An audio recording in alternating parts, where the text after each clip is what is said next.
Ciencia y espiritualidad. ¿Amigos o enemigos? Muchas personas, cuando se enteran de que somos científicos y que al mismo tiempo somos religiosos o espiritualistas, o como prefieran llamarlo, se sorprenden y bastante. Como si el tratar de estudiar este mundo de manera racional y el creer en la existencia de un ser eterno lleno de amor e intentar conocerlo y adorarlo fueran dos cosas totalmente incompatibles. Esta tendencia de ver la religiosidad y ciencia como dos maneras diametralmente opuestas de buscar explicaciones a la realidad que nos rodea no siempre existió. Si vamos atrás en nuestra historia, hubo tiempos en que estas dos disciplinas del conocimiento humano vivieron pacíficamente e incluso se impulsaron una a la otra. Por ejemplo, en la antigua India, la religión dio un impulso bastante notable a las matemáticas y la astronomía. Para ellos, complacer a los dioses, era necesario que los sacrificios, yajñas, se realizaran de la manera más precisa y exacta posible. Con este fin, era imprescindible que las figuras geométricas que representaban lo divino y lo terrenal tuvieran dimensiones iguales a pesar de ser figuras muy diferentes, lo cual desarrolló notablemente la geometría. Por otra parte, también era importante que esos sacrificios se hicieran en momentos muy específicos para que el resultado fuera óptimo, lo que impulsó notablemente el estudio de los astros. También, debido a su cosmovisión y los enormes números usados por estos antiguos sabios del Oriente para describir la duración de las eras y algunos pasajes de sus escrituras, necesitaron desarrollar un sistema numérico eficiente que permitiera trabajar con grandes magnitudes. Como resultado, se obtuvo esencialmente el sistema numérico que hoy usamos y que llegó a Europa a través de los árabes, pero que tuvo sus raíces en estas grandes personalidades del Oriente Antiguo. Dinámicas similares entre la ciencia y la religión se pueden encontrar en casi todas las sociedades de la antigüedad.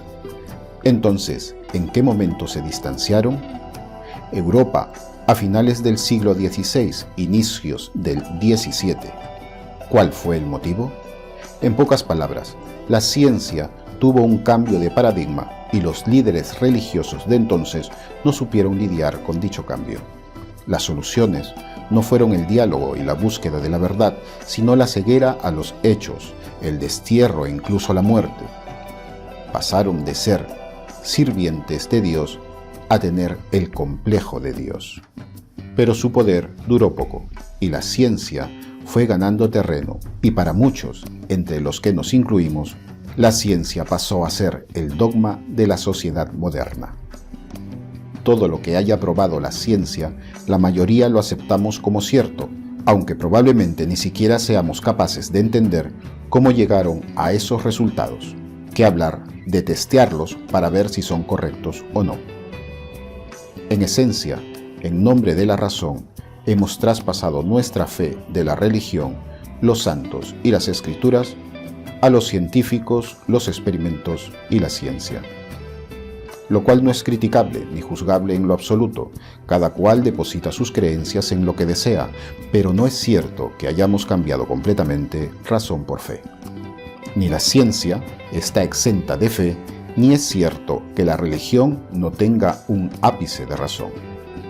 Con lo cual vemos perfectamente posible que una persona racional, incluso un científico, tenga sentimientos religiosos o inclinaciones espirituales. ¿Puede volver a existir una conciliación entre la ciencia y la religión o la espiritualidad? No somos tan optimistas al respecto, pero sí creemos que es posible que ambas ramas del saber y la naturaleza humana convivan pacíficamente y respetuosamente en un mundo donde lo que prime sea el diálogo y la cooperación y no la guerra y la lucha por la supremacía.